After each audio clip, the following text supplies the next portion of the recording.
Niner gang, what is up? Welcome into the show. You're watching the San Francisco 49ers Report. My name is Chase Sr. As always, no matter where you are, how you're tuned in, thank you so much for making today's show a part of your day. And there's so much to get into here on this beautiful Thursday, October 30th, one day away from Halloween.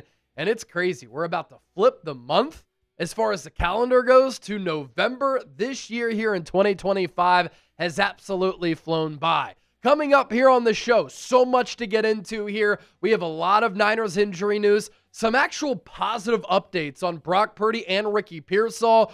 49ers trade rumors stay hot. The Niners expected to go all in on Trey Hendrickson. Will the Niners, after trading for Keion White earlier this week, make another move? We're going to do a Niners-Giants preview. Then I can't wait for this as always because I love talking Niners football with all of you. We're going to do a mailbag. So get those questions in starting right now by using the hashtag 49ers or send in a super chat. If you send in a super chat, obviously, we'll answer those questions first because if you donate to the show, we got to show you some love. But if you just want to get a question in, if you want to share a hot take, you want to talk about this Giants game, you want to talk about a trade option for San Francisco, it's very easy to get involved. Use the hashtag 49ers or send in a super chat. There's 4 segments that we're going to get into here today, so we'll be live for the next hour and a half. Shout out to Spunky Guy. He gets us started with the $2 super chat. Really appreciate the love right there, my man. You've been supporting the show for a really long time. Almost 400 people watching live here, live on the San Francisco 49ers Report. Producer Chip here to my left. He's on the ones and twos. What I need everybody to do as you come in here, hit that thumbs up icon and like the video. Almost 400 people hanging out, only 43 likes. When you like the video, it brings more people in, more people find out about us on YouTube, and it just makes the show a lot more fun when we have more people in here because we all share a common interest. We love talking about the Niners. Bill Kennedy with this $2 super chat. The Niners should take CMC off the turf ASAP. Try telling that to a competitor. You tell that to Christian McCaffrey, who loves playing the game of football. He's going to say, come on, we have a game to win against the New York Giants with an opportunity to move to 6-3. We'll talk about that game. We'll talk about Christian McCaffrey, but you can't say that to CMC. The guy loves football. All right, we're about to get the official show started. We're up to nearly 100 likes as people have gotten that notification. They're starting to pile in. I can't wait to talk some Niners here today because there's so much to get into. Continue to hit that thumbs up icon. Segment number 1, Niners injury news. And will the Niners go big game hunting? Some big trade news for San Francisco, which we're going to get into right now.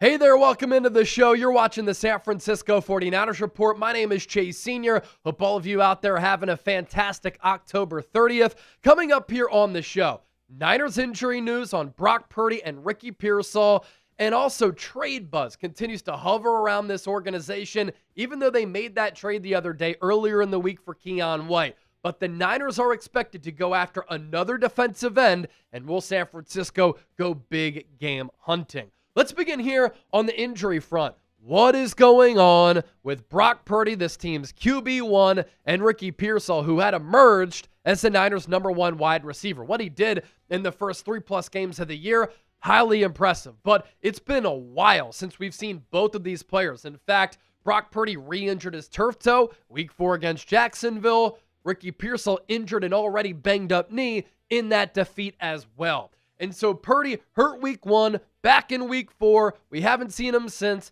The Niners could have put him on injured reserve. They elected to not do that. That could have opened up a roster spot. Kind of roster mismanagement, in my opinion, here for the Niners. They could have done the same thing with Ricky Pearsall. He injured his knee against Jacksonville after he had an original knee injury that hobbled him going into that game, and he's dealing with a PCL injury, whereas Purdy dealing with a turf toe injury. Neither player placed on IR. Neither player expected to play on Sunday against the Giants, but we could be seeing them soon, and that is obviously good news for the Niners. As for what Purdy's been able to do this year, I just recorded a Niners-Giants preview with our Giants host, Marshall Green. We're going to play that segment number 2 for our live show here on this Thursday. And he was like, man, I didn't realize that Mac Jones has been playing so much this year. Yeah, Mac Jones has played a lot for the Niners because Purdy has only played 2 games. He's completed sub 66% of his passes, 586 yards. Obviously, some good, some bad. The turnovers continue to be a problem. This is an issue that dates back to last year. 4 touchdowns, 4 picks, and an average yards per completion of 12.2. I expect to see better from Purdy, and I think we will, because when he's playing well, he's a top 10 capable quarterback in the National Football League. And for Ricky Pearsall, the talent isn't the issue. The ability isn't the problem. For him, it's staying healthy. Now, the positive here, he was a durable player in college at Arizona State and at Florida. With the Niners, though, pre-gunshot wound, I'm not docking him for that, but he had dealt with a hamstring injury and a shoulder injury. The gunshot wound happens. He comes back, obviously, later in the year last year, but then this summer, he dealt with hamstring problems, and then he injured his knee. So if he can stay healthy, the Niners know they've got a pretty legitimate wide receiver here who is an explosive player who can make plays downfield, is a really good route runner, and can beat both man and zone coverages. 20 catches in 4 games, and he didn't play those full 4 games because he went out early against Jacksonville. 327 yards and an average yards per catch of 16.4. Now, John Lynch was on the radio this morning, and he said this first about Purdy. We'll see. Mac has done such a great job, continues to do so. Brock continues to progress. A lot of it is going to be on trusting Brock, how he feels. He's getting better, ramping up. What he's doing on the field by the end of the week will make that decision. So I imagine the Niners, we're going to get more clarity on this Brock Purdy injury front tomorrow on Friday. I just don't expect him to play. And Shanahan said yesterday on Wednesday, it's a complicated injury. It's more complicated than what you guys think. And that's because the turf toe injury has a very high risk of re-aggravation. And when you're a quarterback, when you're an athlete, you try to plant that foot, you try to make a cut, that toe could get re-injured and give out on you at any moment. As for what Lynch said about Ricky Pearsall, what I can tell you is that those PCL injuries can be very stubborn. They can linger a little. Ricky's doing his best to get back. He's making steady progress. Receiver is a position you better be at full speed. There's been some positive progress, but he's not there yet. And the biggest thing with the PCL, it really stabilizes the knee. When it's hurt, your knee has a tendency to bend backwards. And obviously, when you're a wideout, you need that knee to be sturdy. Now, the expectation is that Purdy does not play on Sunday against the New York Giants.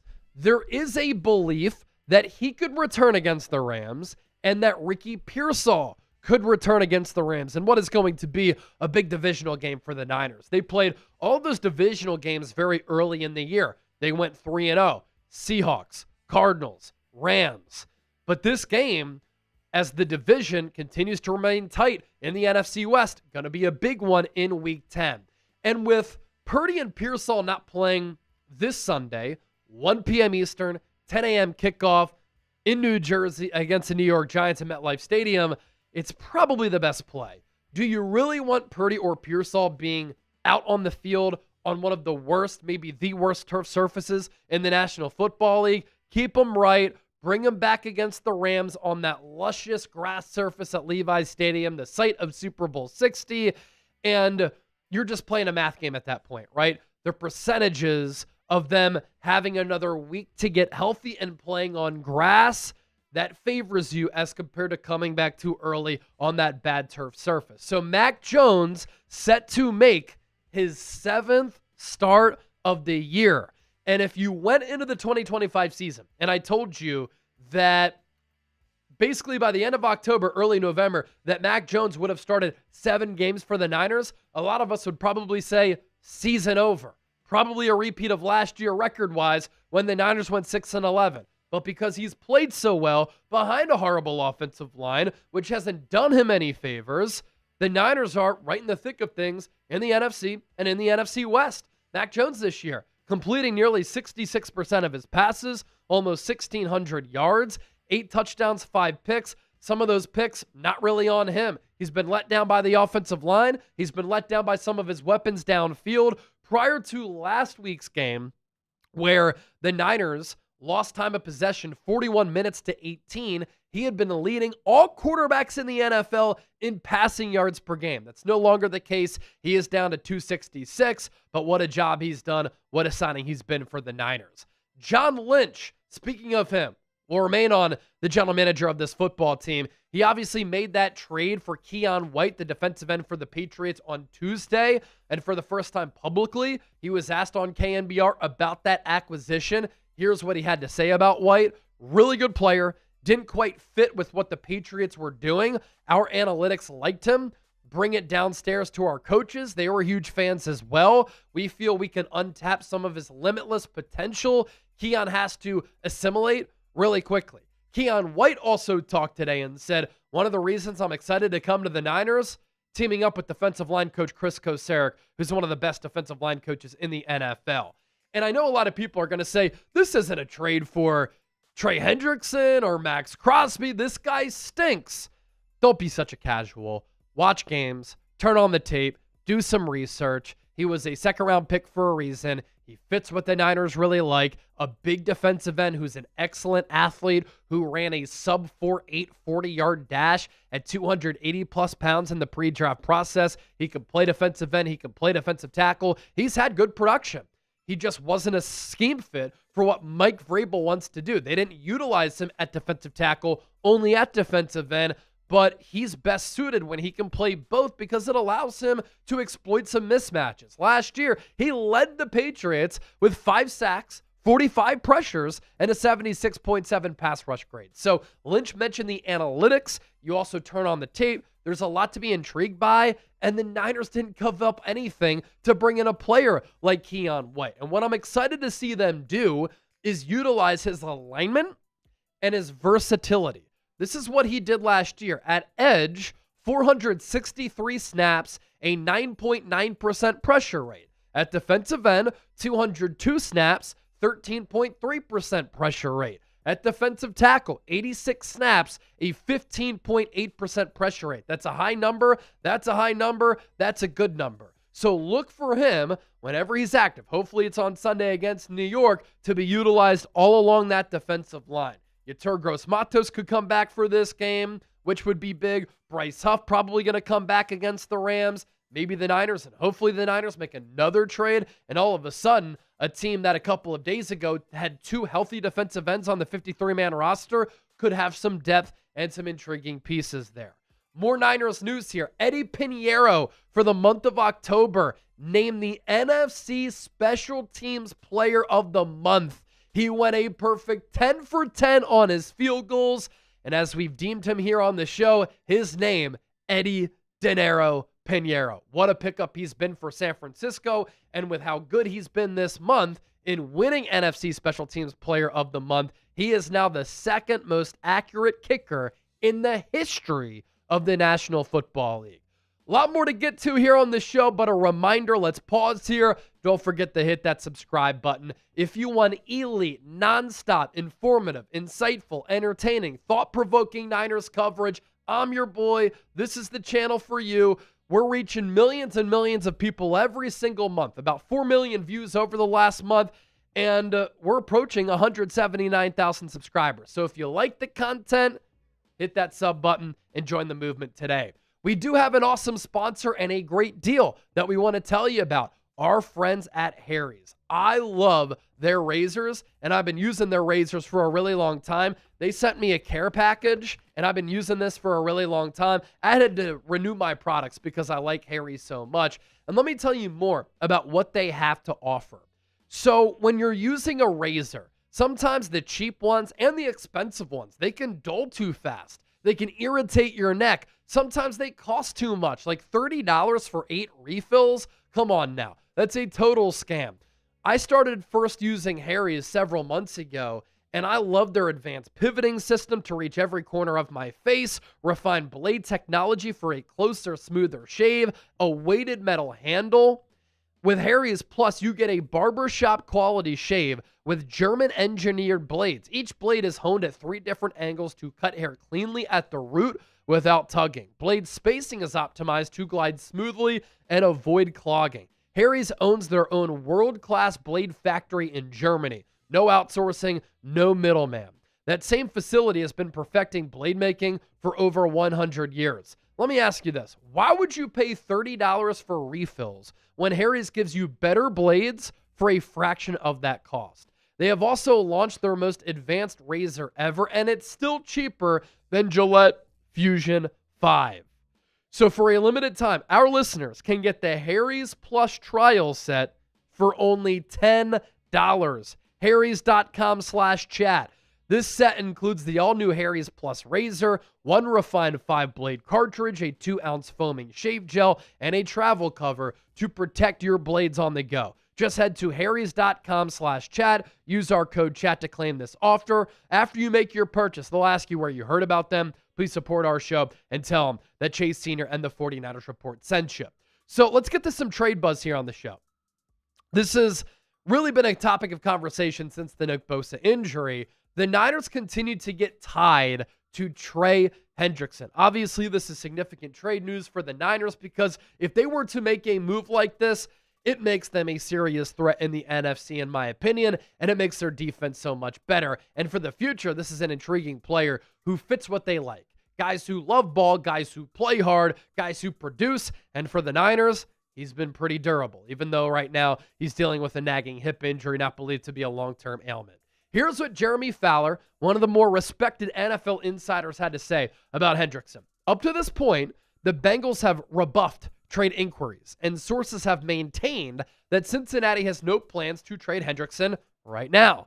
But the Cowboys and the 49ers are among the most interested teams, though San Francisco made a move for a pass rusher on Tuesday night. That move, the aforementioned one for Keion White, which we discussed a little bit just moments ago. But look, the Niners should not stop at just acquiring Keion White.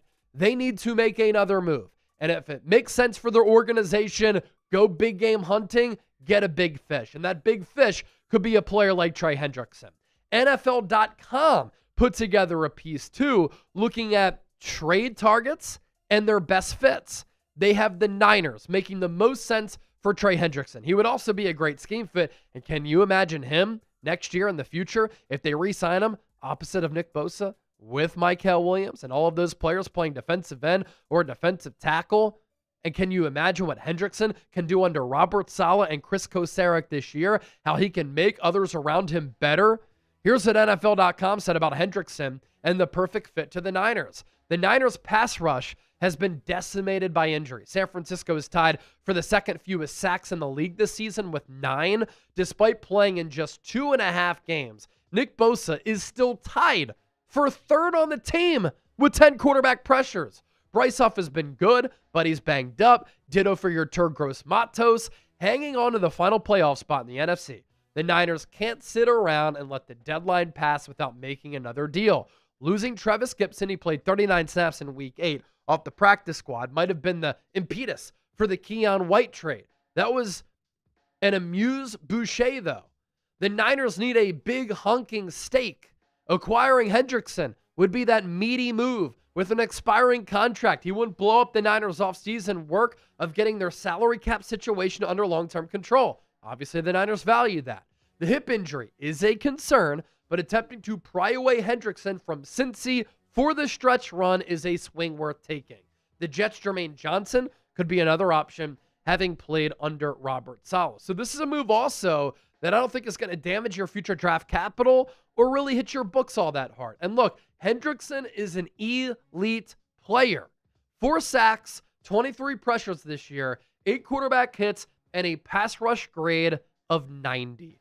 Outside of Nick Bosa, the Niners do not have a player close to this on their roster. And when you shore up the defensive line, it makes the linebackers' jobs easier, the cornerbacks' jobs easier, and the safeties' jobs a lot easier.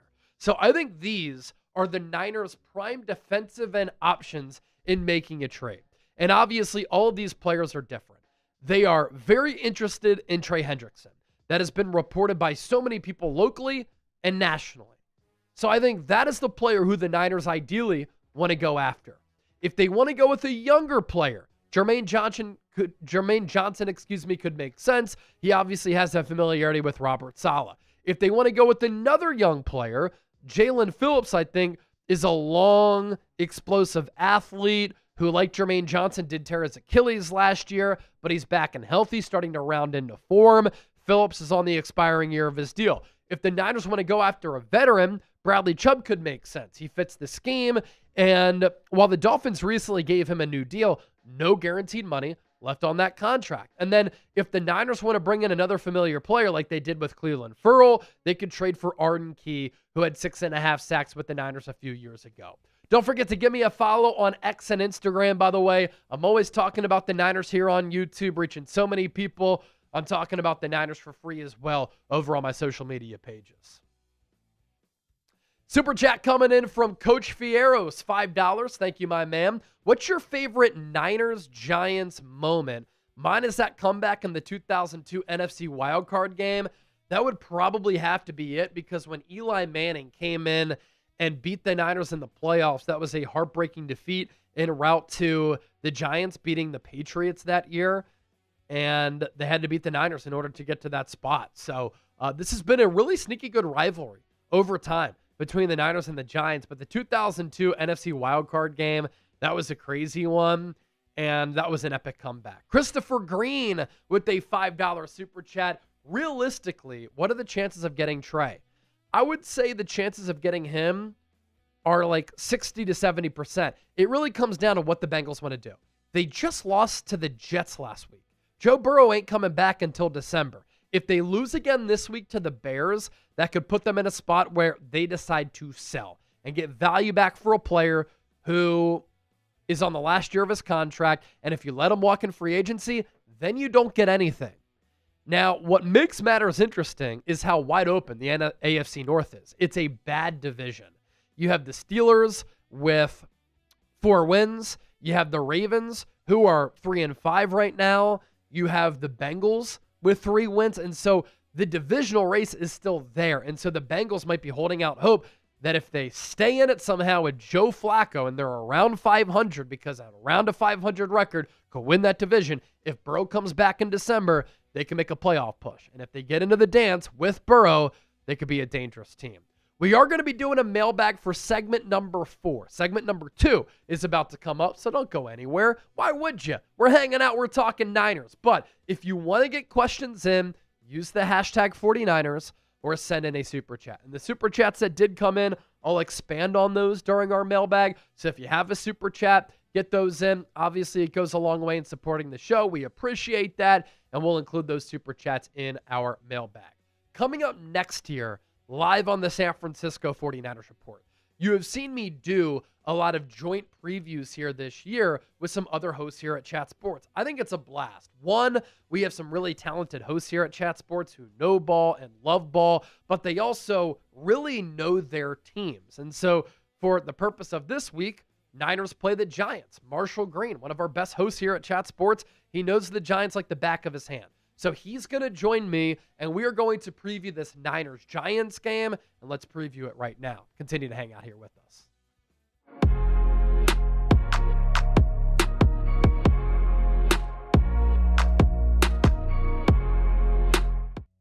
All right, welcome into the show. I'm Chase Senior, host of the 49ers Report. To my right, that is Marshall Green, host of Giants Now. We're going to preview this Niners-Giants game, which is coming up at 1 p.m. Eastern on Sunday. We'll both be live doing watch parties for our respective channels on the 49ers Report and Giants Now. And what we want to do with this show is just preview this game and give fans from both fan bases insight as to what to expect for this ball game from San Francisco and from the Giants. And Marshall, as you know, I've watched a lot of Giants games this year, and compared to years prior, this team is more competitive. They have more of an edge. They're a lot more physical. They're a feisty team, but they are coming off back-to-back losses. That crazy defeat against the Denver Broncos where they gave up, 30-plus points in the fourth quarter? 33 points in the fourth quarter. 33 points in the fourth quarter, and then they lose last week in a game to the Philadelphia Eagles where the whistle wasn't necessarily on their side, but they gave up 250-plus rushing yards. And so with where the Giants are now, you didn't expect them to be really a playoff team this year. But how is the fan base feeling about this team at 2-6 going into Week 9? Yeah, I would say the vibes right now are probably the lowest they have been throughout the season. After that loss to the Denver Broncos, hearts were broken. My heart was broken. If you're a Giants fan watching this, your heart was broken. And then you go into the game against the Philadelphia Eagles, and really the heartbeat of your football team, Cam Scadaboo, goes down with a nasty injury like he did. He is now out for the season. This was never a team that was going to make a Super Bowl run, but we were hoping this was a team that could be maybe in the hunt graphic when we got to November. But now you're also being kind of struck by lightning by the injury gods. Cam Scadaboo out for the year. Malik Neighbors out for the year. Last week against the Philadelphia Eagles, Paulson Adebo, your star corner, didn't play. Javon Holland did not play. And this roster is just not deep enough to take those kind of hits. So I guess where we're at right now is there's 9 games left. Really a sample size for Brian Dable to keep his job, to really get a better evaluation of where this roster is at with Joe Shane. And really the only reason I'm waking up, Chase, on Sunday morning still excited is to watch Jackson Dart play football. Kyle Shanahan was very complimentary of the way he has played, and I know the Niners are a little bit thinner than they were at the start of the year on defense, but I'm excited to see how Robert Saleh game plans and tries to stop Jackson Dart. Over the last couple of weeks, teams are trying to keep him in the pocket a little bit more. I know the Niners aren't the best pass rush team, but Saleh, one of the best in the business. I know he's going to be creative, and he might just throw the kitchen sink at the rookie. Really impressed by what Jackson Dart's been able to do. And in the pre-draft process, I know you and I were big fans of his. His ability to create plays out of structure, improvise is highly impressive. He has a really good pocket feel. Throwing the football, we knew that he had a really good arm, but I think he's been even better in that regard, in that area, especially considering that, as you said, Malik Neighbors out for the year. He's probably throwing to one of the worst, if not the worst, wide receiver rooms in the NFL. So he's really been able to maximize guys around him. I'm interested to see how the Giants adapt not having Cam Scadaboo, because he was so good for them. And that was another player who I liked for the Niners in the pre-draft process. Sticking with Dart here, his ability to extend plays is something that Kyle Shanahan had specifically mentioned on Wednesday. And if the Niners can't get to him, I think that could spell a lot of trouble for the Niners. And that's been a big problem for San Francisco because their pass rushing numbers this year are gross. Total sacks, 9. That's 30th among the 32 teams. Total pressures, 86. That ranks 28th. Total hurries, 70. That ranks 18th. Their pressure rate is 29.25%. That's dead last in the NFL. And their sack rate, second to last in the National Football League. Yeah, not great. And look, the Giants' offensive line, it's been better this year. Andrew Thomas is back to playing at an all-pro level. Jermaine Illuminor's playing well before he gets to a contract extension this spring. He's also coming off an injury. He's playing through a pec injury that he suffered against the Eagles. And Chase, I know you got to watch the Giants-Eagles game. You kind of saw the Eagles in the first half. They kind of just went after Jackson Dart, but in that second half, it was almost just like a mug rush where they were trying to keep him in the pocket, trying to get him to win from in the pocket, and that's kind of the next step for Dart. The playmaking, it's obvious. Everybody sees it. He has great pocket feel. He can get out. He can make that second play, improvise, create. He's really good in the scramble drill as well. But the Niners, I think, might, as you talked about and have painted very well, aren't a great pass rush team. Maybe they just try to get him to stay in the pocket and throw to receivers who, quite frankly, for the New York Giants, aren't very good, don't create separation, and aren't really being schemed up open all that often. Up until last week, I actually thought the Giants' offensive line had been playing well. Then they had their worst game of the year. The Eagles had 22 pressures and 5 sacks of Jackson Dart. That was by far Philadelphia's best pass rushing game of the year. But for the Niners, since that Nick Bosa injury, they probably had their worst game at getting after the quarterback. C.J. Stroud last week had all day to throw. The Niners had 10 pressures as a team and 0 sacks. And that led to C.J. Stroud probably having one of his best games since his rookie year. So was that just a down game for the Giants offensive line, you think? Obviously, the revenge factor was huge for the Eagles. 4 of the 5 sacks were technically charged to Jackson Dart. So sometimes in life, your biggest strength can be your biggest Achilles heel. He holds on to the football. Is that because people aren't open? People aren't getting open? I think there's a little bit of both of those things. But I thought he held on to the football a little bit longer than he usually had in that game against Philly. I went back and I watched the all-22 film. There also wasn't people open, so it's a double-edged sword there 4 of the 5 sacks charged to him. So I know Jalix Hunt, I believe is his name, right? Yep. He got the best of Andrew Thomas a couple of times. Interested to see how the Giants' O-line bounces back. Want to see Dart remain on schedule while trying to balance the fact of winning in the pocket, letting it rip when you see it, but also still being that playmaker that you've been, that have helped you be so successful so far this year. And for the Niners along the defensive line, they make the trade this week for Keon White. I imagine he's going to play because the Niners, before that trade, had 2 healthy defensive ends on their 53-man roster. They also added Cleveland Ferrell to their practice squad. He had 3.5 sacks and started every game for the Niners back in 2023. So some reinforcements for San Francisco, and Robert Saleh has done a great job of making chicken salad out of chicken shit this year with all of the injuries that have happened on defense to Nick Bosa and Fred Warner.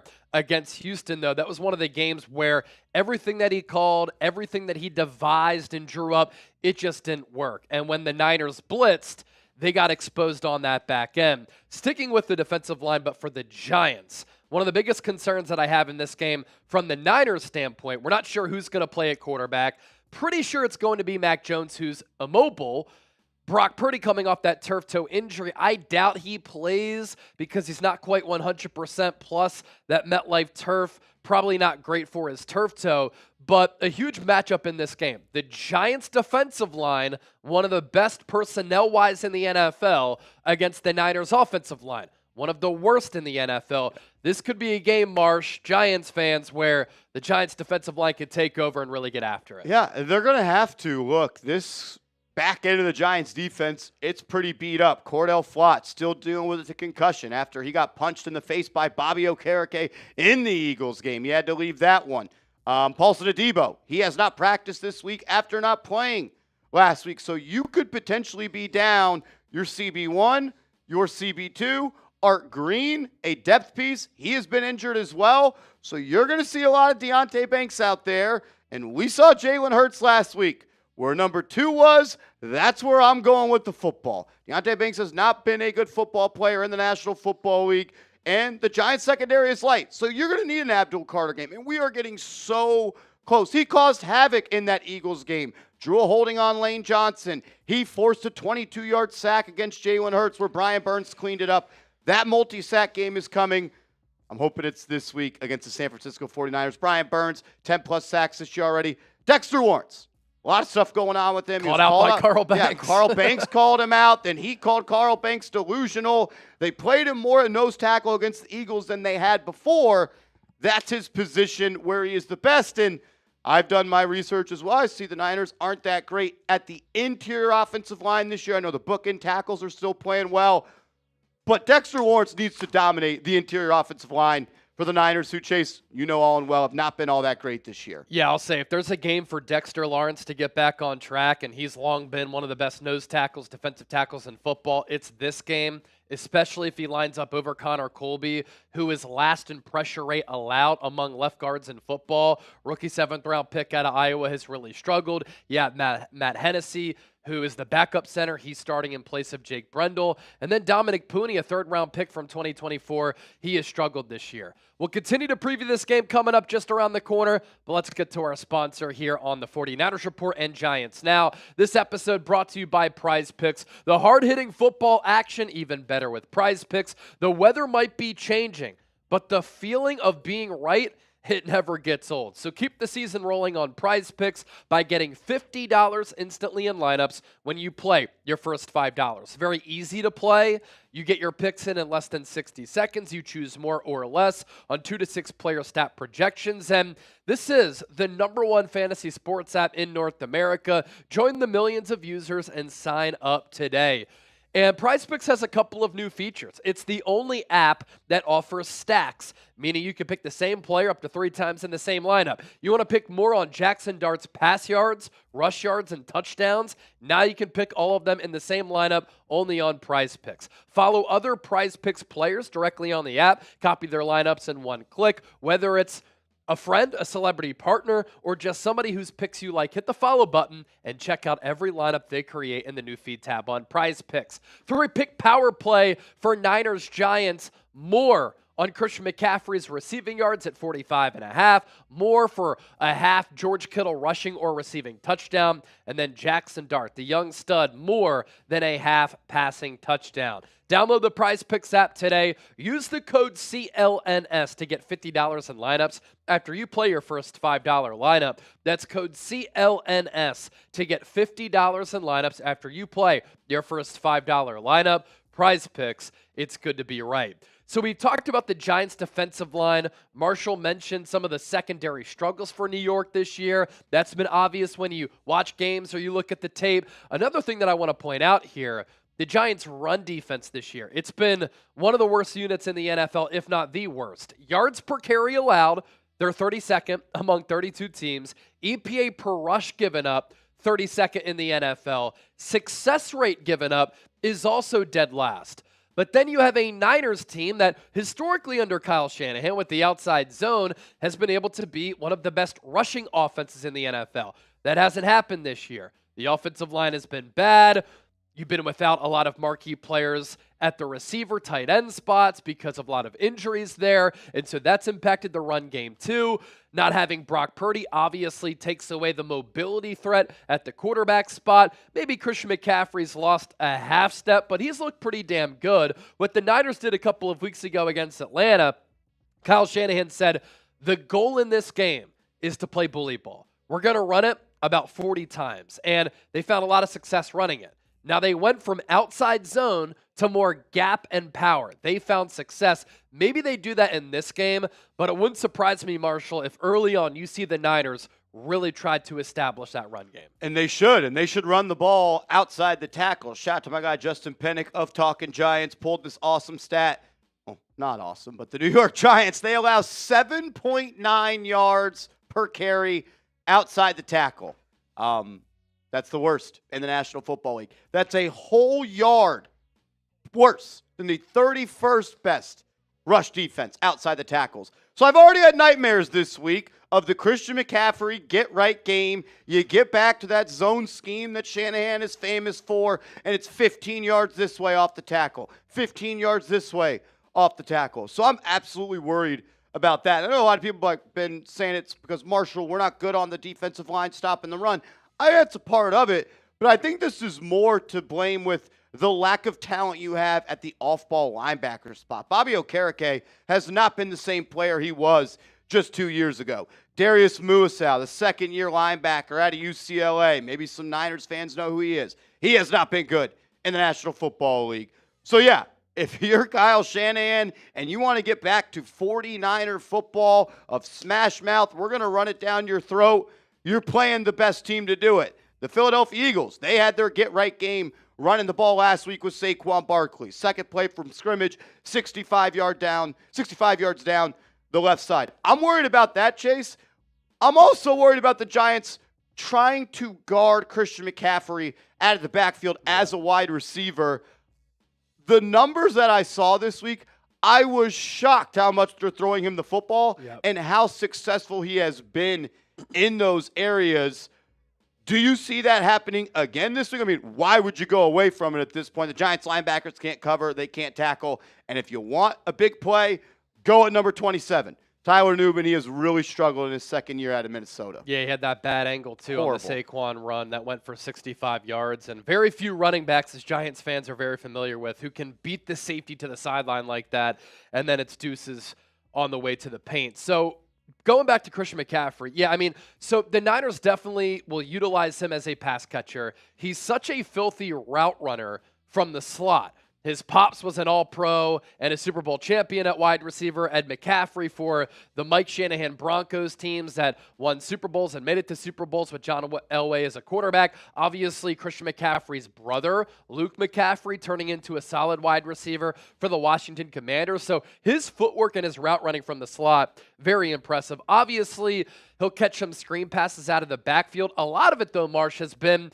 Mac Jones, Brock Purdy, they go through their progressions. And because the Niners are so shorthanded at wideout, nobody's open because they don't have a lot of explosiveness there. And so the last read of the play, okay, nothing's open. Let's dump it off to McCaffrey. He still has some wiggle and burst. He can make guys miss in a phone booth, and he can pick up yards to rack up some of those receiving yards. But you're right. He has 56 catches this year. That is number 2 in the NFL behind Jamar Chase. And then as far as amongst receiving all yards, players, not just running backs. Exactly. Jamar Chase, in my opinion, is the best wide receiver in football. And then he has 559 receiving yards. That's behind Jackson Smith and Jigba, Jamar Chase, George Pickens, Puka Nacua, Justin Jefferson, Devontae Smith, Emeka Egbuka, and then McCaffrey's right there. So it's ridiculous what he's doing this year. He's on pace to have a 1,000 season, and he's done that, I think, once before in his NFL career. Chip giving me the nod on that because we were looking at those numbers last week. And so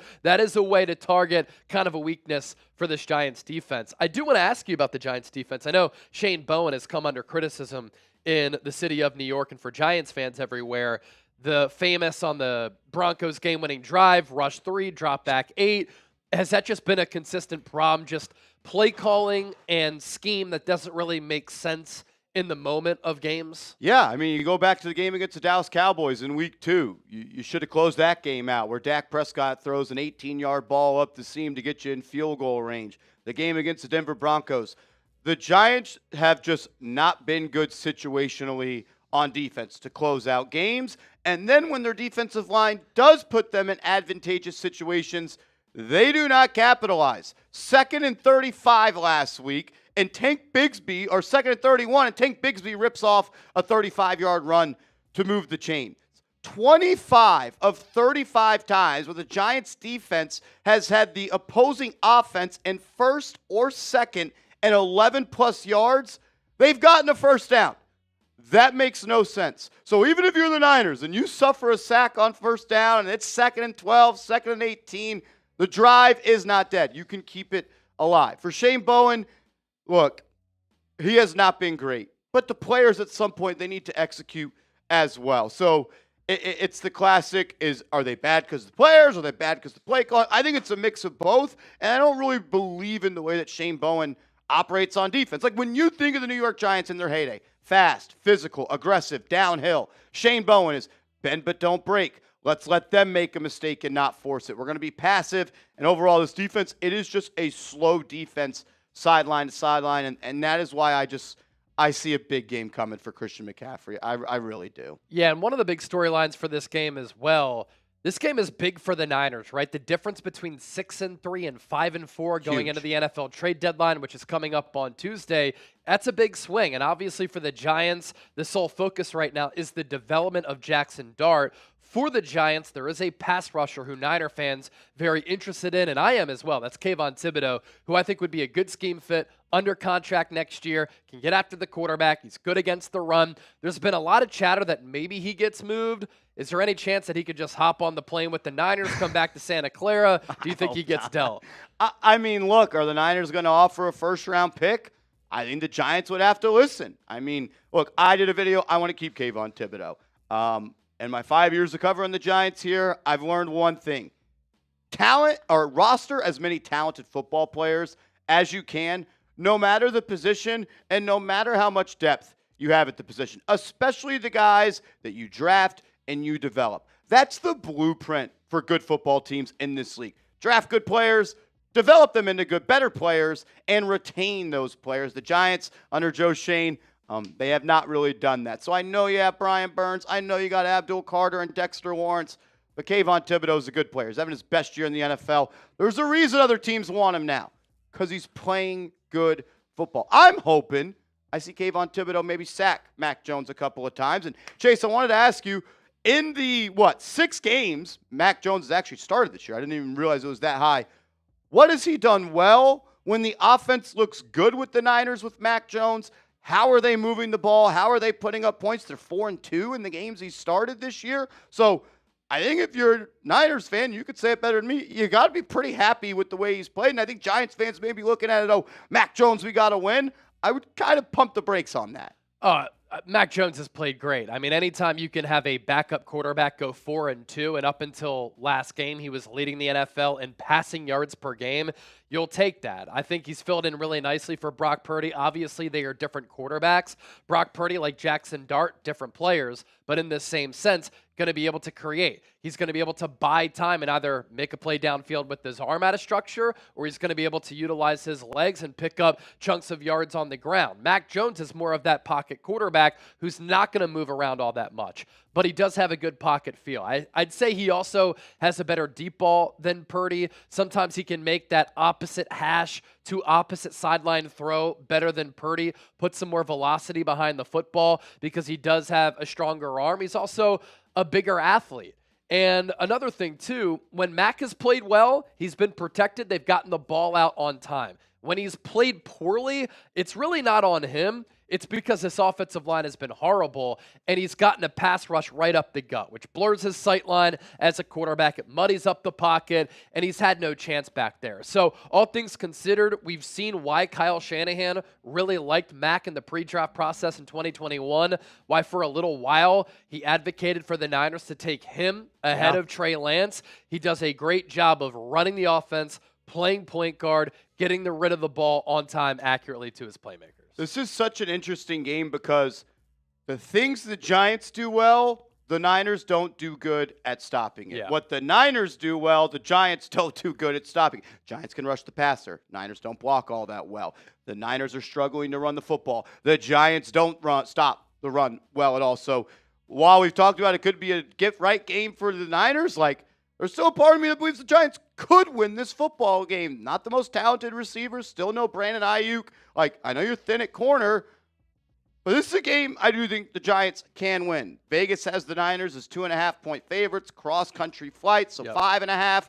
Early body clock game for them on the West Coast. Yep. I could see us going multiple ways. I expect McCaffrey to have a good game, but, like, what if Dexter Lawrence comes out and dominates a weak interior offensive line? He muddies up that pocket for Mac Jones, and he can't escape. That's kind of where the Giants have been burned sometimes. We've seen Dak Prescott extend plays. We've seen Jalen Hurts extend some plays. We saw Bo Nix extend some plays. So, look, I think if I had to bet, I would maybe lean towards the Niners, but I might hedge and put some money on Giants' money line as well. Look, the two games that Mac Jones has lost as a starter, against Tampa Bay, against Houston. What did those two teams do very well?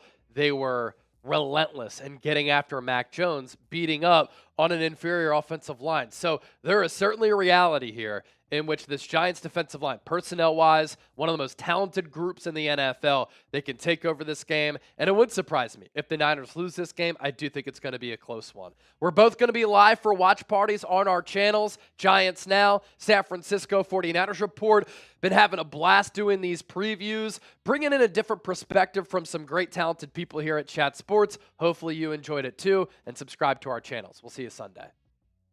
Awesome to have Marshall Green join me for that Giants-Niners preview as we outline. Going to be a really good game between San Francisco and New York coming up on Sunday. Did get a super chat that came in, Matthew Short, with this $5 super chat. Chase, I would love to see McDaniels on this team. Young player, great motor, but what do you think that the Jets would part with him? Oh, so you're talking about, McDonald. Will McDonald. Okay, so I got what you're saying there.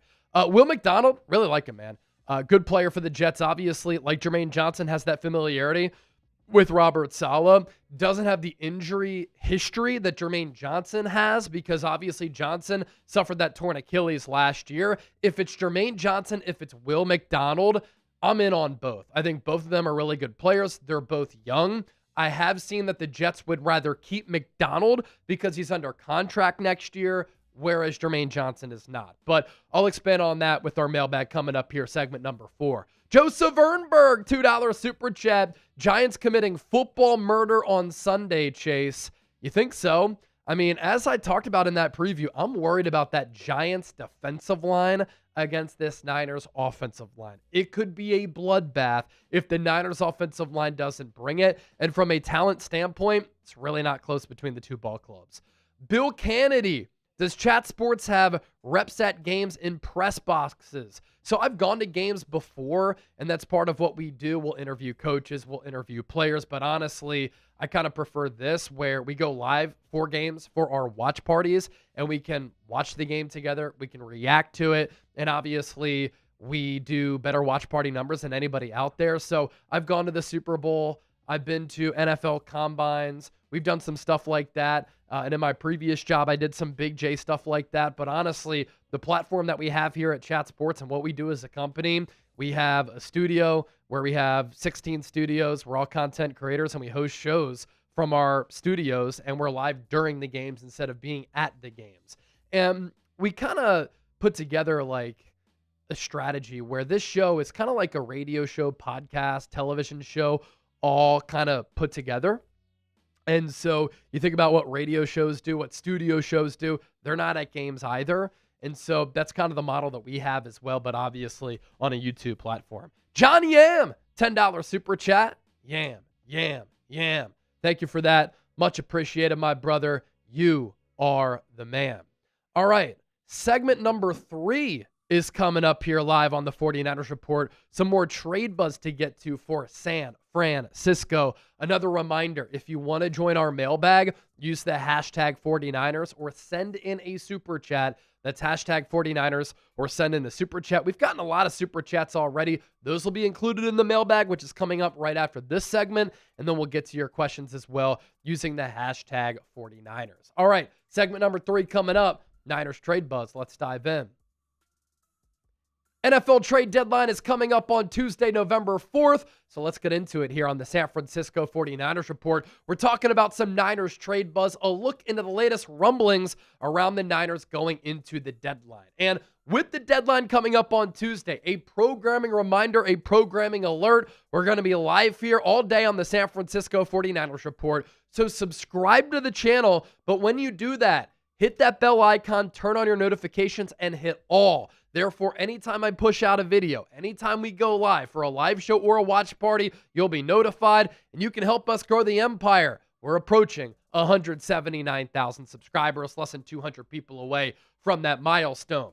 So the deadline coming up for all 32 teams across the National Football League. We're going into Week 9 for San Francisco. They're on the road playing the Giants. They play the Rams at home in Week 10. And so this deadline is after Week 9 going into Week 10 on Tuesday, November 4th. As I mentioned, the Niners so far have made one move during the season.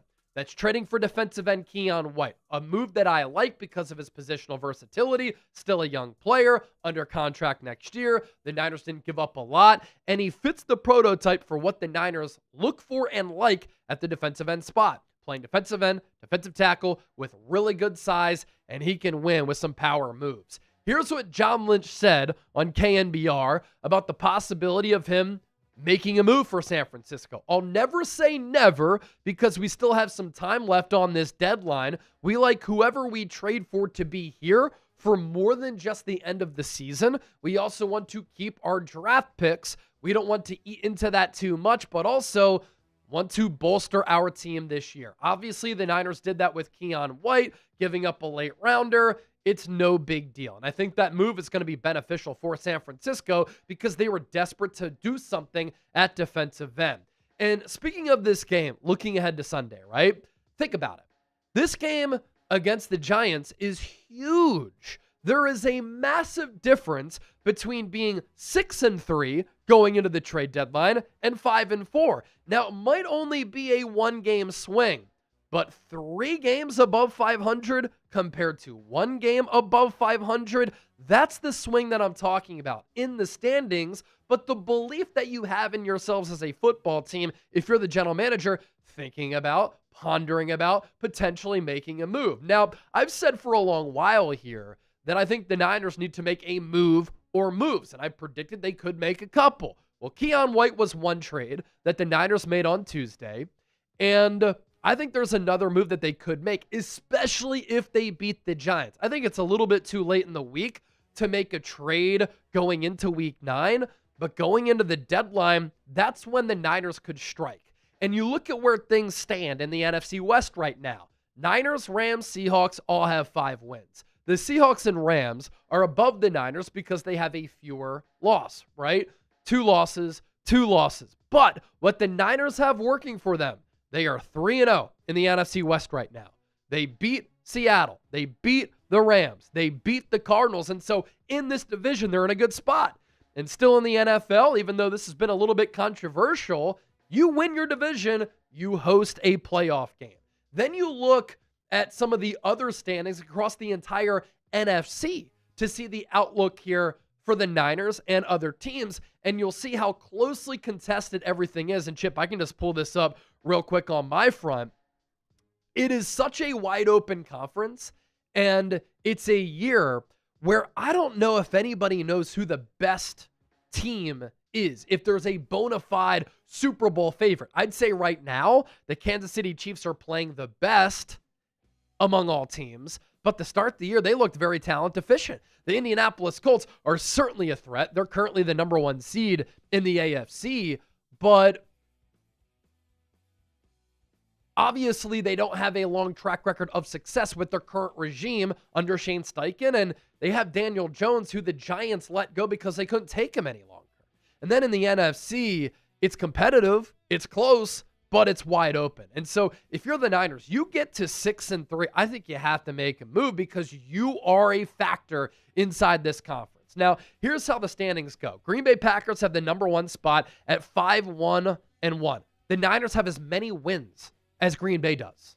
The Philadelphia Eagles, 2 seed at 6-2. Buccaneers, 3 seed at 6-2.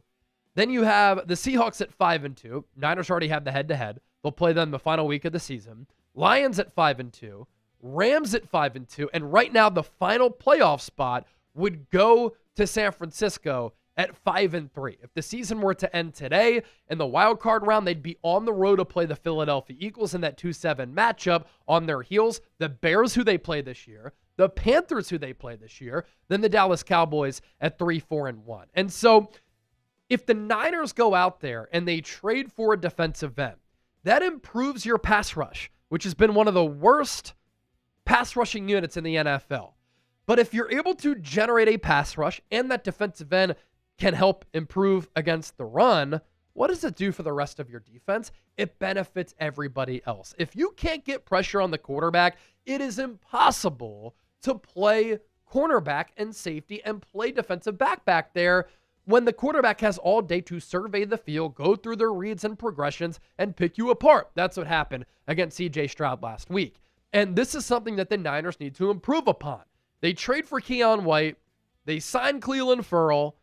Yetur Gross-Matos might be able to play against the Giants on Sunday. We'll see, dealing with that hammy. Bryce Huff, not going to play against the Giants, could play in Week 10 against the Rams. So obviously, those are reinforcements there. But I still think the Niners could stand to make another move. Because look at their pass rushing stats this year.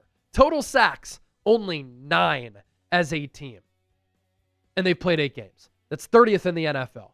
Total pressures, 86 of them. It's 28th in the league. Total hurries, 70 hurries. That's 18th. Pressure rate, 29.25%. It's dead last in the NFL. Sack rate, 3%. That's 31st. So you also think about it from this standpoint too, right? You might only have Robert Saleh this year. Robert Saleh has been maybe the best defensive coordinator in football, considering what he's done with all of these injuries to Nick Bosa, Fred Warner, others, combined with having to have all of these young players play big roles. Maximize and take advantage of the 1 year that you might have Robert Saleh. Plus, if you give him some more ingredients for the recipe, he's going to be able to make it work. And so you think about what the Niners have done so far at defensive end. Keon White, he helps you inside, outside. He can play defensive end. He can play defensive tackle. Cleveland Ferrell added to the practice squad. He replaces Travis Gibson, who you lost. Still to come, get a true pass rusher in here, and that will make this defense a scary unit, in my opinion, because you're good and good enough at linebacker. You're good in the secondary. Safeties need to improve a little bit, but again, it's not fair to safeties, I should say, if you can't get pressure on the QB. Now, coming up next, more Niners trade intel from ESPN. Don't go anywhere. That's coming up here just around the corner. But let's get to our sponsor.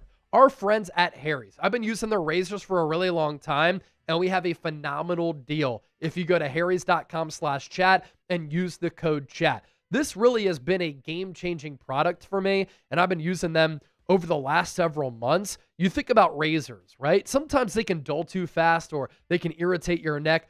Oftentimes they cost way too much, like $30 for 8 refills. That is a total scam. So my first reaction when I started to shave with Harry's, how smooth of a shave it was. The weighted handle allowed for me to control the razor even better. And my skin wasn't really impacted. I have very sensitive skin. So Harry's Plus has an advanced pivoting system to reach every corner of your face. Every cartridge includes a lubricating strip with aloe and vitamin E to calm your skin while you shave. And Harry's owns their own world-class blade factory in Germany. I love this because there's no outsourcing, there's no middleman. That same facility has been perfecting blade making for over 100 years. Because they control the entire process from steel to shelf, they keep their costs low. That's why it's so affordable. More on that in a moment. Why pay $30 for refills when Harry's gives you better blades for a fraction of that cost? Harry's has launched their most advanced razor ever, and it's still cheaper than Gillette Fusion 5. If you don't love your shave, Harry's will make it right. No questions asked.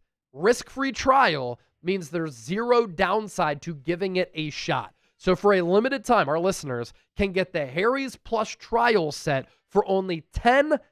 That's right, only $10 at harrys.com/chat. This set includes the all-new Harry's Plus razor, 1 refined 5-blade cartridge, a 2-ounce foaming shave gel, and a travel cover to protect your blades on the go. Again, just go to harrys.com/chat. Let them know that we sent you. I've already seen so many people down in the comment section saying, great razor. I agree. So ESPN put together an article looking at the trade possibilities of all teams across the NFL. And ESPN, through their model, has the Niners with an 81% chance of making the playoffs. That's, again, another reason and more ammunition for why I would make a trade. Because you've got a realistic shot here. And some people might say there's a ceiling on this team. They can only be so good without Fred Warner and Nick Bosa. That is true, and I'll give credence to that. But at the same time, how valuable would it be if you can get this young team more playoff experience? And when you get in the dance with the coaching staff like this, Kyle Shanahan on offense with all of his good playoff history outside of Super Bowls, because that is a fact, and you have Robert Saleh, you've got a chance to win any game. And the Niners right now, the projected first-round pick slot, 22 overall because they're the 7th seed in the NFC. And so here's what Jeremy Fowler, NFL insider, said about the Niners. Adding, subtracting, or sitting it out. He has the Niners adding. The 49ers have been active on the phone lines, looking at several pass rushers and landed Keon White from the Patriots on Tuesday. Linebacker is a need too, but the focus seems to be on the defensive front. Bengals pass rusher Trey Hendrickson is firmly on the radar, but so are several others. And that's why I've been talking about this on the show. This is why we discuss trade rumors, trade buzz, and trade targets, because the Niners are active working the phones and they're looking to improve their roster. They just made that trade for Keon White, and especially if they beat the Giants on Sunday, more moves could be coming. Here's what Joe Schatz said about the Niners, and a lot of fans are going to like this. The key position of need, guard for the Niners going into the deadline. Left guard Connor Colby, a 7th-round rookie, ranks last among all qualified guards in pass block win rate at 84.3%. Now, I agree, and I've been saying since 2021, the Niners need to improve the offensive line. The Niners need to improve the offensive line. The issue with that, though, is that other teams who are bad either have a young quarterback or they're going to draft a quarterback. And so they want to keep their offensive linemen to keep those young quarterbacks upright and healthy. Very hard to bring in a quality offensive lineman at the NFL trade deadline. Nick Wagner on the Niners. He covers San Francisco locally. Who could be on the move? Wide receiver Jawan Jennings is a player who the Niners could trade. The Niners aren't in position to trade anybody, as injuries have ravaged the roster, but Jennings could probably be had if things aligned a certain way. Those conditions would include the Niners getting the likes of Brandon Ayuk, Ricky Pearsall, They're coming back healthy and not losing any of their other healthy receivers to injury. Jennings is in the last year of his deal. He requested a trade in training camp. Though he has had a down season amid a variety of his own injuries, it's hard to envision a scenario in which the Niners can retain him after this season. Now, Kyle Shanahan did say on Wednesday, I'd be surprised if Jauan Jennings wasn't on our team. But what if a team wowed the Niners with a trade offer? 4th-round pick? 5th-round pick? For a player who is probably going to walk after this year when you're in a good spot at that wide receiver position? Something to consider, something to monitor. If I was Jauan Jennings, he wants a bag after one good year. He has to play better, and this year he hasn't played well, plus the attitude hasn't been great. Ben Solak looking at linebacker for the Niners. Who could be targeted? Jets linebacker Quincy Williams. He broke out as an All-Pro in 2023 under Robert Saleh. He has 1 year left on his contract. The Jets probably don't want to move the talented 29-year-old linebacker, but the 49ers should be desperate for a quick boost to their linebacker play after Fred Warner's season-ending ankle injury. Williams could bring in a decent return accordingly. I've talked a lot about Williams here on the show. He's a really good player who knows the scheme, thrived under Robert Saleh. I do think the Niners can survive at linebacker if they make another move at pass rusher. This is also where Nick Martin not being ready to play and a little bit of a reach potentially in that 3rd round has hurt the Niners because he can't see the field. But I think we've seen good things from Tatum Bethune. D. Winters has been up and down. You have some other players like Luke Gifford who can step in and give you some snaps. I wouldn't expect the Niners to trade for a backer just because pass rusher is a lot more important. Whatever happens, I'm going to have you covered right here on the San Francisco 49ers Report. So don't forget to hit that sub button. I-Man Report, maybe trade Jennings and a pick to Vegas for Jacoby Myers. Yeah, that's interesting, and I really like Jacoby Myers as a player, but the thing is, you're giving up an expiring contract for an expiring contract, unless you had plans to have Myers on your team for the future. But think about it. You have Ricky Pearsall. You have Brandon Ayuk coming back healthy. You have Demarcus Robinson under contract next year. You like Jordan Watkins. Jacob Cowing, if he ever comes back, he's got some ability as well. And if anything, why not draft a wide receiver next year if that is a need for your football team who's going to come at a fraction of the cost of Jacoby Myers? One segment left to get to. Going to do a mailbag. Use the hashtag 49ers. Send in a super chat. That's hashtag 49ers or send in a super chat. Appreciate all the good questions today. Got a bunch of super chats coming in. Got a decent amount of questions here so we can get into this thing. Last chance to get your questions in. And really last chance to ask about trades. As next time we'll be live for the deadline. But then after that, that's it. For the rest of the regular season at least. So Yep. get those trade questions in. Jeannie Wyatt, make sure you do hashtag 49ers instead of just hashtag 49. Or else it won't show up. And I've seen you ask a few good ones. But it's going to be hashtag 49ers instead of hashtag 49. Hashtag 49ers. Shout out to the real ones. I did the Dylan thing again. God damn it. What'd you say? I did the Dylan thing again. I'm so used to it just being my name. Dylan Chipper. Dilly came in here and took over. Dylan Chipper. Shout out to Dilly, man. How did Dylan do here, buddy? How'd y'all like Dylan? The people like Dylan. At one Awesome. point, they wanted to see more energy, but Dylan did a great job. There we go, Jeannie. Perfect. Perfect.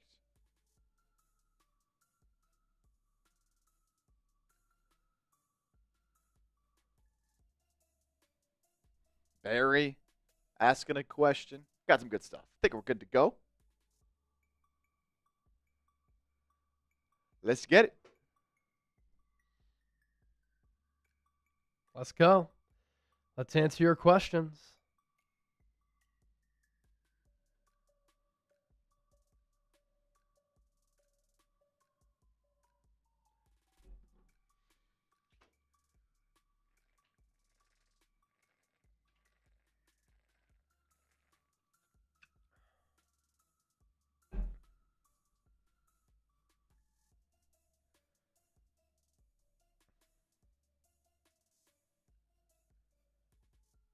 Leon Sandcastle's back in the building. What up, Leon Sandcastle? It's a good question there. All right. Mailbag coming up. Live. 49ers report. Let's dive right in. Let's go. Welcome into the San Francisco 49ers report. Chase Sr. here with you. By the time that you're watching this video, I hope all of you out there are having a fantastic weekend. Coming up here on the show, going to open up the floor and talk about the Niners with all of the faithful, with the Niner gang, with the Niner Empire as part of our mailbag here on the show. Before we take your questions, a programming reminder, we're going to be live for a watch party on Sunday. Niners on the road to play the New York Giants. We'll be live for a pregame show, live during the game, live for a postgame show as well. You don't want to miss it. It's the best place to experience a Niners game day outside of being at the actual game. So lock us in and subscribe, but also turn on your notifications. Therefore, anytime I push out a video, anytime we go live, you will get that push notification. Let's begin here with Christopher Green, $5 super chat. Realistically, what are the chances of getting Trey Hendrickson? It really comes down to what happens with the Bengals this week.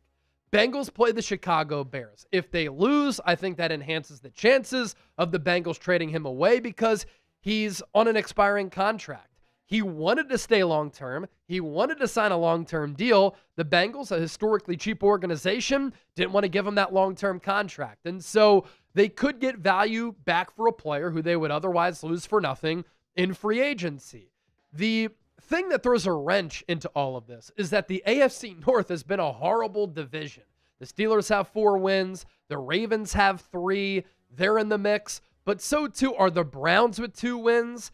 And the Bengals have 3 wins. And so things are so close in that division where Cincinnati could say, let's hold on to Hendrickson despite our record. Because if we can hover around 500, Joe Burrow comes back in December, we'll have an opportunity to potentially make it to the playoffs.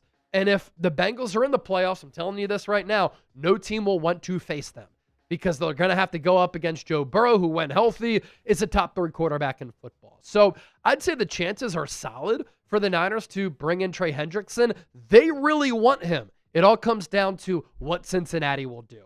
I-Man report, maybe trade Jawan Jennings and a pick to the Las Vegas Raiders for Jacoby Myers. I like Jacoby Myers as a player. I like Jawan Jennings as a player when he has good body language. He's not moping and complaining, when he doesn't have a bad attitude, and he's actually catching the football. But all of those issues have been issues this year.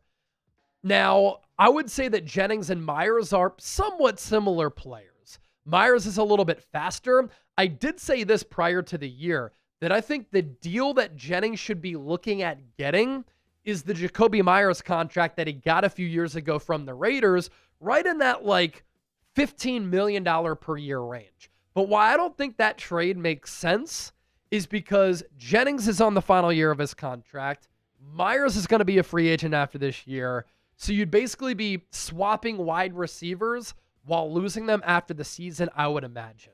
Matthew Short, $5. I would love to see Will McDonald on this team as a young player. He has a great motor, but do you think that the Jets would part with him? So the Jets are another team that could go on a fire sale going into the trade deadline. And there are 2 pass rushers on that team who they could part ways with. 1, Jermaine Johnson, and 2, Will McDonald. I like Will McDonald as a player. 15th overall pick in the 2023 draft. Obviously has that familiarity with Robert Saleh. He was the head coach for the team when they drafted him in that first round. Saleh also knows Jermaine Johnson. Will McDonald, 6'4", 245. Johnson's a little bit bigger. McDonald has had some success in his career. 3 sacks in year 1, 10.5 last year. And obviously Saleh got fired a little more than a year ago at this point last year. 3 sacks this year. He is a good player, has a good motor. He'd be under contract for potentially 2 more years if you exercise his 5th-year option. But because of that, he could be a young building block who the Jets want to keep, whereas Jermaine Johnson going to be a free agent after this year, I believe. Soulless, what about going after Max Crosby? Now, he would be a dream target for me. He'd be number 1 ahead of Trey Hendrickson. Max Crosby's the better player. He's the younger player. He would be the perfect Niner.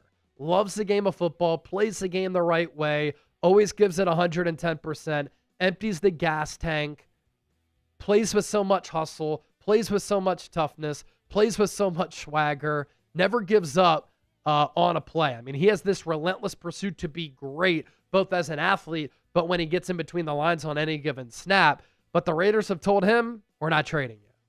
Max Crosby has told the Raiders, I'm fine with being here. I personally don't want to see him waste his career with an awful organization, but if he wants to go down as a Raider, great. That's fine. Respect to him.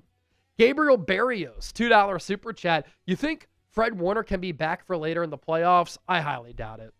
I think the only reason that would be a possibility is if San Francisco made it to the Super Bowl, which would be crazy. I mean, can you imagine the Niners make it to Super Bowl 60? It's at Levi's Stadium, and Fred Warner, who got hurt against the Bucs, makes his return and comes out of the tunnel at the site of the Super Bowl, playing for the Niners in front of a lot of Niner fans at home. That would be crazy. Just don't see it happening. We can dream, though. Ricardo, hey, Chase, do you think the Niners should trade for offensive linemen? I mean, that would be ideal, but offensive linemen are very hard to be had at the NFL trade deadline because even bad teams value offensive linemen. So I think what's going to happen with the Niners, they could get Ben Bartch back at left guard. He's going to help and be a little bit better than Connor Colby, although Ben Bartch has always been injured throughout his career. For the 2026 draft, though, I want to see San Francisco go all in on offensive line. Now, they probably won't do it because they don't value offensive linemen enough, but that's what they should do. Trent Williams, old, showing his age. They don't have a left guard. They don't have a good enough center, and hopefully Dominic Pooney can improve as he gets healthier. We'll get to more of your questions coming up, but this episode of the 49ers Report is brought to you by Prize Picks, the hard-hitting football action, even better with Prize Picks. The weather might be changing, but the feeling of being right, yeah, it never gets old. So keep the season rolling on Prize Picks by getting $50 instantly in lineups when you play your first $5. This is America's #1 fantasy sports app. Pick, predict, play. Available in 45 states across America. You can get your picks in less than 60 seconds. All you have to do is choose more or less on 2 to 6 player stat projections, and you can win some big-time money. Prize Picks is the only app that offers stacks. You can also pick the same player up to 3 times in the same lineup. You want to pick more on Christian McCaffrey's receiving, rush yards, and touchdowns. Now you can pick all of them in the same lineup, only on Prize Picks. You can also follow other Prize Picks players directly on the app, copy their lineups in one click, whether it's a friend, a celebrity partner, or just somebody whose picks you like. Hit the follow button and check out every lineup they create in the new feed tab on Prize Picks. Download the Prize Picks app today. Use the code CLNS to get $50 in lineups after you play your first $5 lineup. That's code CLNS to get $50 in lineups after you play your first $5 lineup. Prize Picks, it's good to be right. Jeannie Wyatt, will the Niners trade for a cornerback? I know a lot of people have been down on Renardo Green this year. Obviously, his play has been up and down. As far as giving up catches and receiving yards, he's been pretty good. As far as some of the other things, there's no doubt he struggled a little bit. I think the Niners want to see him grow. They love Deommodore Lenoir, has been one of the top shutdown corners in the NFL. They have Upton Stout in the slot, who they really like. He's had some good moments. He's had some bad moments. Obviously, that's going to happen with some rookie players. I don't see cornerback as being a move that the Niners make. N8 Bolden, Chase, why do you think the 49ers haven't reached out to John Feliciano about our guard injuries and our troubles? Probably because he had that knee injury last year, couldn't get healthy, and they have concerns about that. Also an older player. I will say in 2023, he stepped in and he played some really good football at both guard spots. He can also play center. He's done that in his career. He has said, look, John Lynch, I'm a call away. And he said to a question, hey, John, why did you retire? He had said, look, I retired because I couldn't get my knee right. But it seems as though he'd be interested in coming back. But he's an older player, has injury history with San Francisco, and I think they're just not going to go that route. I-Man Report, I think Miami is the Niners' best trade partner with them, about to have a fire sale. So I'm recording the show on Thursday, and the Dolphins play the Baltimore Ravens tonight. They have 2 wins on the year. They've beaten the Atlanta Falcons. They beat the New York Jets. If the Dolphins lose badly to Baltimore, they could go into sell mode. And that game on Thursday night is going to determine a lot as far as which players could be available, both for Baltimore, both for Miami, but what players on those teams could give up, or what players on those teams could be available in a trade. So basically what other teams could do in targeting their players. So I agree. Dolphins are a prime team to look at defensive end specifically. You have Jalen Phillips and you have Bradley Chubb. For teams that need safety help, Micah Fitzpatrick would be fascinating. Zypher, how is Ben Barch looking in terms of his injury? The Niners open up his practice window so he can come back at any point. They have 3 weeks in order to activate him. And so he's an upgrade over Connor Colby at this point of their respective careers. But the thing with Barch, always hurt. Dev, you think the Niners could make a pitch at Kaiser White if the Titans are willing to trade? Potentially, and I like Kaiser White. He's been a tackling machine. He's had multiple 100-plus tackle seasons over the last few years. Obviously, the Titans are horrendous. They only have 1 win this year. They're in line to get that number 1 pick. And a veteran on an expiring deal who's very cheap at linebacker could pique the Niners' interest if they don't believe in their young players there. Boxing fan, $5 super chat. Who's a realistic offensive tackle who could fall to them? You also don't want to draft one just because you need one top offensive tackle.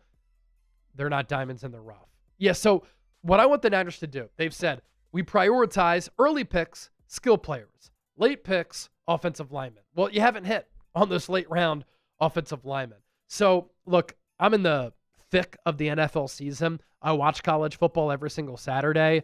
As far as like scouting and doing deep dives on prospects, I'm not really there yet as far as offensive tackles.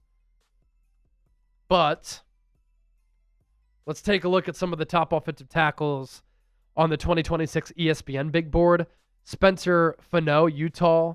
Francis Mayaga, Miami. Caden Proctor, Alabama, although his tape's iffy, I know that. Caleb Lomu, Utah. Jennings Dunker, Iowa. Caleb Tiernan, Northwestern. Trevor Gooseby, Texas. Isaiah World, Oregon. So those are the top players right now at offensive tackle. Leon Sandcastle, what's up, legend? Eric Kendricks has been visiting teams. Is that bridge burned or is he an option? It's funny because he signed the deal verbally, or I guess didn't sign it. He agreed to a deal verbally to use the right verbiage with the Niners last year. And then he ended up spurning the Niners, went to the Dallas Cowboys, didn't play poorly, and then that left the Niners with Devondre Campbell, and obviously that ended up being a disaster. I don't think the bridge is burned, right? I mean, that was last year. Yeah, the Niners thought that they were going to bring him in. He signed with Dallas, had a solid year. He's at the end of the road as far as his professional football career, but you're looking for somebody to potentially help you right now. And if you think Eric Kendricks can help you right now, who cares about the situation that happened last year? All right, who you got in this football game coming up on Sunday? SF for the 49ers, NYG for the New York Giants. Join the conversation down in the comment section, and we'll see you soon. All right. Great live show today. Been live for about an hour and 23 minutes. Got to 4 segments. Thanks to everybody who tuned in. Myself and Chip, we're going to sign off. We will be live, barring any breaking news, on Sunday. Niners-Giants. Pre-game show, live during the game, live after the game. Can't wait to see all of you there. Thanks to everybody who tuned into the show today. For Chip, I'm Chase. For the faithful, we're out. Have a phenomenal weekend, and obviously the coverage will continue.